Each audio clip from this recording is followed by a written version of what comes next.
Волну возмущения среди жителей республики вызвал резкий подъем цен на овощи и фрукты. Неожиданно цены на них подскочили чуть ли не втрое. После шумихи цены стали возвращаться на прежние отметки, но, судя по всему, не везде равномерно. То есть кто-то вернул старые цены, а некоторые решили продолжать продавать по старым. Даже внутри столицы цены очень сильно разнятся, и это не может не бросаться в глаза. В чем причина всех этих перемен, разбирался наш корреспондент Юрий Осипов. Почем фруктовая корзина? В поле зрения съемочной группы базы, рынки и ларьки. Был ли скачок цен и в чем его причина? Первый пункт – улица Труда. Цена за килограмм арбуза от 50 до 100 рублей. Дыня дороже – от 100 рублей. Черешня от 250 за килограмм. Абрикосы от 170 рублей. Персики обойдутся 180 рублей. И яблоки от 130 рублей. 2 дня такой цены всего.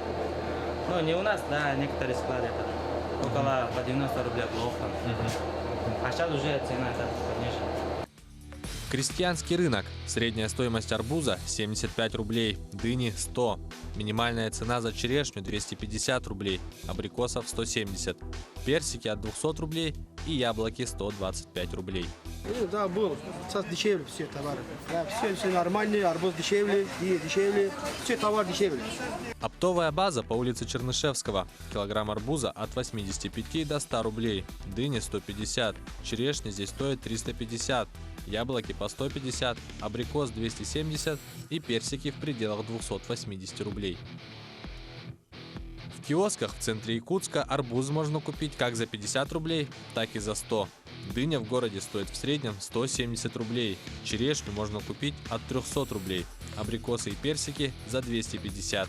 Яблоки от 120 рублей за килограмм. Оно не люди повышают цены, а когда вот закупается оттуда, тогда вот по договоренности там, допустим, черешня отходит, как бы, да, кто-то хранил там в холодильнике или в складах, как бы они за аренду там туда-сюда, и они закупочные дорого проходят, и сюда дороже обходятся. Сговора нет, в один голос заявляют продавцы. По их словам, скачки цен обусловлены вполне естественными причинами.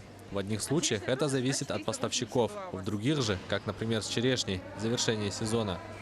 Товар, который сейчас на прилавках, это запасы, за хранение которых тоже надо платить. Что же касается арбузов, то в республике случился перебой с поставкой, что и послужило причиной роста цен, утверждают торговцы. Они же успокаивают, теперь стоимость будет снижаться, поскольку проблем с товаром нет.